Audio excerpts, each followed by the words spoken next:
গাইবান্ধা সাদুল্লাপুর উপজেলার ইদুলপুর ইউনিয়নে চেরেঙ্গা গ্রামে সম্প্রতি সিলেট কচু নামে একটি বিশেষ জাতের কচু চাষ হচ্ছে, যা ইতিমধ্যে কৃষকদের মধ্যে জনপ্রিয় হয়ে উঠেছে। আলুর মতো গাঁটে গাঁটে গুটি তৈরি হওয়ায় এটি অন্যান্য কচুর থেকে বেশ আলাদা।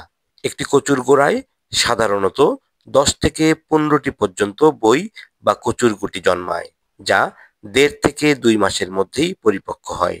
এই কচু চাষের আরেকটি উল্লেখযোগ্য দিক হলো এটি আমন ও ইরি ধানের মাঝ সময়ে চাষ করা হয়, অর্থাৎ যখন জমি ফাঁকা পড়ে থাকে। ফলে এই সময়ে জমি ব্যবহার করে কৃষকরা বাড়তি একটি আয় করতে পারেন, যা তাদের আর্থিক সুরক্ষা ও জীবিকা নির্বাহ সহায়ক হয়ে উঠেছে।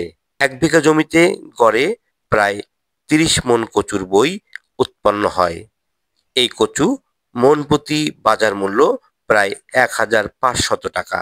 এতে করে প্রতি বিঘায় কৃষকরা গড়ে 45,000 টাকার মতো আয় করতে পারেন, যদিও উৎপাদন ব্যয় হয় প্রায় 10,000 টাকা।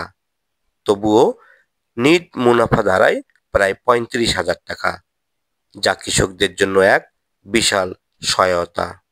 চেরেঙ্গা গ্রামের মাঠ থেকে কচু কিনতে সরাসরি ব্যাপারীরা আসেন। তারা ক্ষেত থেকেই কচু কিনে নিয়ে যান এবং ট্রাকে করে ঢাকায় সরবরাহ করেন। ঢাকায় এ কচুর ব্যাপক চাহিদা রয়েছে, বিশেষ করে এর স্বাদ ও গুণগত মানের কারণে। এই গ্রামের কৃষকরা বলছেন, এই কচু চাষে পরিশ্রম একটু বেশি হলেও লাভও বেশি।